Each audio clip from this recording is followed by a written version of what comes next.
Hello my dear student, welcome back again.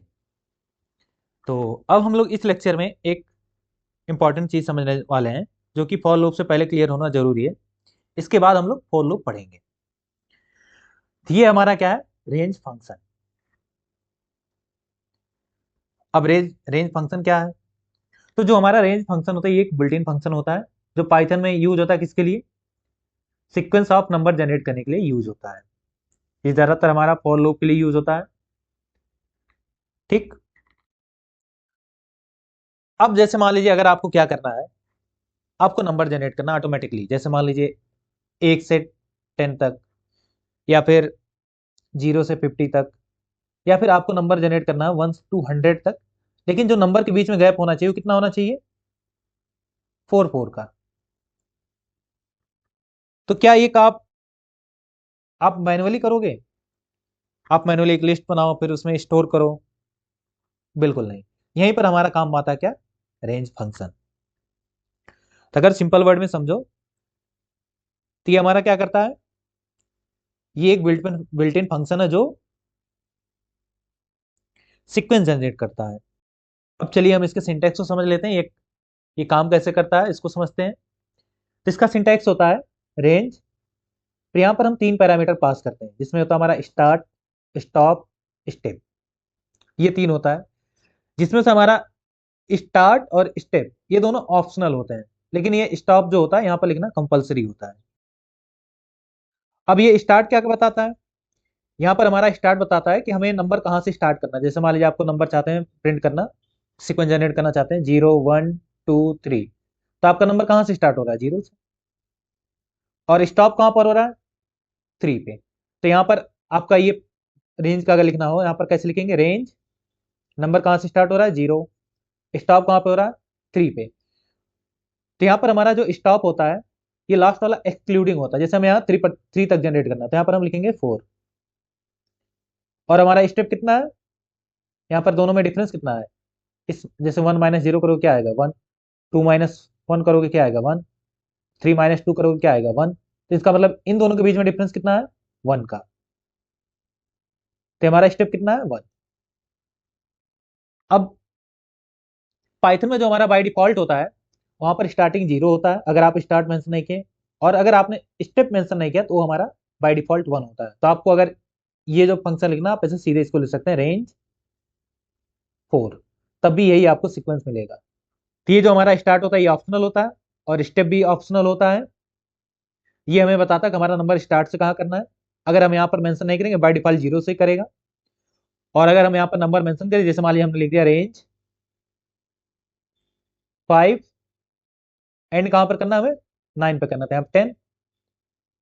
तभी हमें क्या दे देगा? तो ये हमें क्या देगा नंबर जनरेट करके? सीक्वेंस 5 6 7 8 9। ये हमें आउटपुट में ये नंबर मिलेगा क्योंकि हमारा जो स्टॉप होता है एक्सक्लूडिंग होता है, इसलिए यहाँ पर ये 9 तक ही जाएगा। चलिए हम इनके एग्जाम्पल को आपको सिस्टम पे करके दिखाते हैं जुपिटर लैब पे, तब आपको इसका अच्छे से क्लियर हो जाएगा। तो यहाँ पर हम रेंज फंक्शन के एग्जाम्पल को देखते हैं जिसमें हम सबसे पहले देखेंगे बेसिक सा। जैसे मान लीजिए यहाँ पर क्या है हमारा रेंज,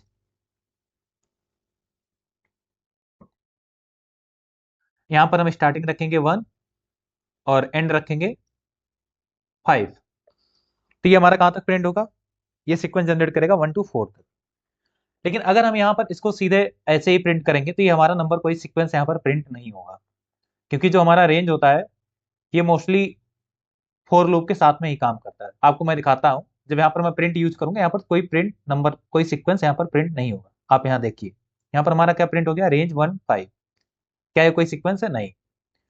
तो हमें अगर कोई रेंज को प्रिंट करना तो हमें सबसे पहले रेंज को लिस्ट में कन्वर्ट करना होगा। अब हमने आपको बताया था किसी भी डाटा टाइप को हम सीक्वेंस को कैसे कन्वर्ट करेंगे। यहाँ पर हम क्या लिख देंगे? लिस्ट, और फिर यही सेम लिख देंगे रेंज 1। अब स्टार्टिंग हमारा क्या है? 1, और एंड क्या है हमारा? 5। और स्टेप हमारा बाय डिफॉल्ट 1 ही है क्योंकि हमें 1 2 3 4 ही चाहिए। अब हम इसको प्रिंट करते हैं, प्रिंट। देखिए हमारा सीक्वेंस आ गया 1 2 3 4।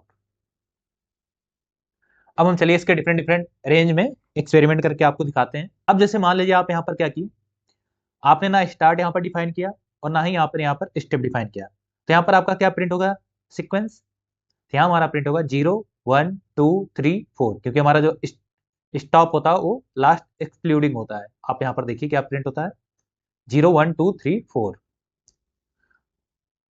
अब हम इसी में थोड़ा चेंजेस करके आपको दिखाते हैं।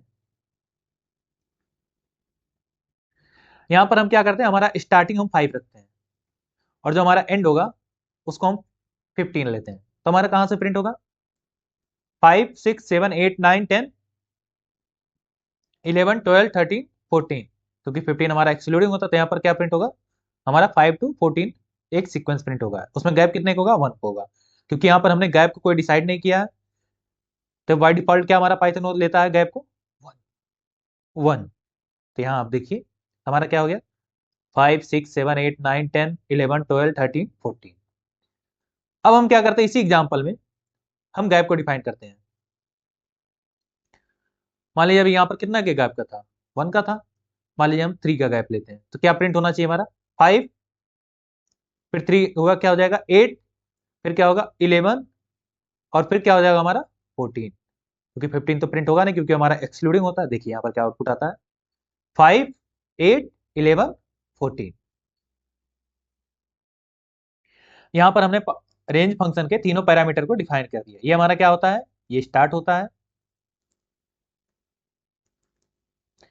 ये फर्स्ट हमारा स्टार्ट होता है, सेकंड हमारा स्टॉप होता है, और थर्ड क्या होता है हमारा स्टेप। अब हम इसी में थोड़ा और आपको एक दो एग्जांपल और दिखाते हैं। जैसे मान लीजिए यहाँ पर कितना हुआ, 5 से स्टार्ट हुआ, यहाँ मान लीजिए हमने यहाँ पर कर दिया 31, और गैप कितना ले रहे हैं 5 का। तो हमारे यहाँ पर क्या प्रिंट होगा, 5 10 15 20 25 30। देखिए क्या आउटपुट आता है, 5 10 15 20 25 30। आप यहाँ पर जो हमारा ये सभी यहाँ पर हम नंबर इनपुट देने, ये सभी सिर्फ इंटीजर ही हो सकते हैं। आप यहाँ पर कोई फ्लोट वैल्यू नहीं रख सकते। जैसे आप यहाँ पर फ्लोट वैल्यू रखेंगे तो हमारा क्या दे देगा, एरर दे देगा। चलिए हम आपको दिखाते हैं। जैसे मान लीजिए हमने यहाँ पर एक फ्लोट वैल्यू देने की कोशिश की, मान लीजिए लिख दिया 5.1, ठीक, तो हमें क्या दे देगा, एरर दे देगा। देखिए यहाँ पर क्या आ गया, float object can not be interpreted as integer. तो यहाँ पर जो भी होना चाहिए ये सब इंटीजर होना चाहिए। रेंज फंक्शन हमारा जो होता है नेगेटिव स्टेप भी अलाउ करता है। यहाँ पर हम नेगेटिव नंबर भी जनरेट करते हैं, क्योंकि हमारा इंटीजर क्या होता है, पॉजिटिव भी होता है नेगेटिव भी होता है, ठीक। चलिए हम इसमें नेगेटिव में कुछ आपको एग्जांपल दिखाते हैं। जैसे ये है हमारा, तो यहाँ पर हम स्टार्ट कहाँ से करेंगे, जैसे मान लीजिए अगर हमें नेगेटिव स्टेप लेना, मान लीजिए हम यहाँ पर 50 से स्टार्ट कर रहे हैं, और हमारा स्टॉप क्या होगा, हमारा स्टॉप होगा -10, और स्टेप कितना लेंगे हम, -5। तो हमारा क्या प्रिंट होगा, 50, फिर 45, फिर 40, इसी सीक्वेंस में हमारा प्रिंट होगा। देखते हैं हम क्या हमारा प्रिंट होगा, 50 45 40 35 30 25 20 15 10 5 0 -5। यहाँ पर हमने कितने का गैप लिया था, -5 का। इसी तरीके से हम निगेटिव नंबर में भी इसका यूज कर सकते हैं। चलिए हम इसके कुछ इंपॉर्टेंट पॉइंट के बारे में आपको और एक बार दोबारा रिकैप करा दें, जिससे आप ये पॉइंट हमेशा याद रखिएगा। रेंज हमारा नंबर का सीक्वेंस जनरेट करता है, पहला पॉइंट हो गया। और इसका जो सिंटैक्स होता है ये आप ध्यान रखिएगा, ये इसमें क्या होता है, स्टार्ट स्टॉप स्टेप। जिसमें से हमारा स्टार्ट क्या होता है बाय डिफॉल्ट, अगर हम यहाँ पर कोई मेंशन नहीं किया, हमारा 0 से स्टार्ट होगा। और स्टेप बाय डिफॉल्ट क्या होता है हमारा, अगर हम कोई मेंशन नहीं किए, ये हमारा स्टेप होता है 1 का। और ये जो हमारा स्टार्ट और स्टॉप होता है, ये दोनों क्या होते हैं, ऑप्शनल होते हैं, लेकिन हमें स्टॉप देना ही पड़ता है। और स्टॉप में हमारा जो भी मेंशन करेंगे उससे हमारा कितने तक सीक्वेंस जनरेट होगा, -1 तक। जैसे अगर हमने मान लीजिए यहाँ पर स्टॉप की वैल्यू रख दी 50, तो हमारा सीक्वेंस कहाँ तक जनरेट होगा, 49 तक। इसका जो स्टेप है ये हमारा क्या हो सकता है, पॉजिटिव भी हो सकता है और निगेटिव भी हो सकता है, जैसे हमने आपको एग्जाम्पल में दिखाया था। तो इसके कुछ इंपॉर्टेंट पॉइंट थे, आप इनका ध्यान रखिएगा।